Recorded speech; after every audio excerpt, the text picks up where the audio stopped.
Corona virus से दुनिया भर में अब तक लाखों लोगों की मौत हो चुकी है और हर रोज बड़ी संख्या में केस सामने आ रहे हैं। लेकिन अब तक इस वायरस को खत्म करने वाली ना ही कोई दवा और ना ही कोई वैक्सीन पुख्ता तौर पर बन पाई है।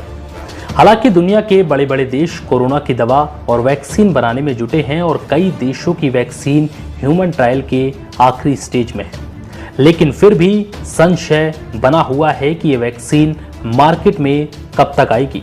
हालांकि पहले उम्मीद थी कि साल 2020 के अंत तक ये वैक्सीन आ सकती है, लेकिन अब WHO के एक बयान ने ये साफ कर दिया है। विश्व स्वास्थ्य संगठन ने दावा किया है कि फिलहाल इस वर्ष कोरोना की वैक्सीन आना नामुमकिन है। WHO के विशेषज्ञ की ओर से बुधवार को कहा गया कि कोरोना की वैक्सीन के इस्तेमाल की अपेक्षा अगले वर्ष की शुरुआत से पहले नहीं की जा सकती।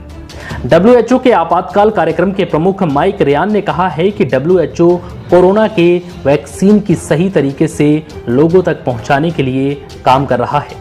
लेकिन इस बीच ये याद रखना अहम है कि हम कोरोना को कम करने की कोशिश करें।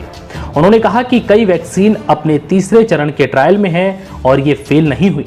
वास्तविकता की बात करें तो ये वैक्सीन लोगों के इस्तेमाल के लिए अगले वर्ष की शुरुआत तक ही उपलब्ध हो सकती हैं। इससे पहले इस वैक्सीन की उम्मीद करना ठीक नहीं।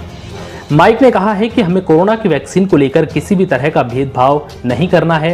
ये वैक्सीन महामारी की है, किसी गरीब या अमीर के लिए नहीं, ये हर किसी के लिए है। लिहाजा हमें ठीक तरह से बिना किसी भेदभाव के लोगों तक इस वैक्सीन को पहुंचाने की दिशा में काम करना होगा। तो माइक रियान के इस बयान से ये साफ हो गया कि वैक्सीन साल 2021 से पहले मिलना नामुमकिन है।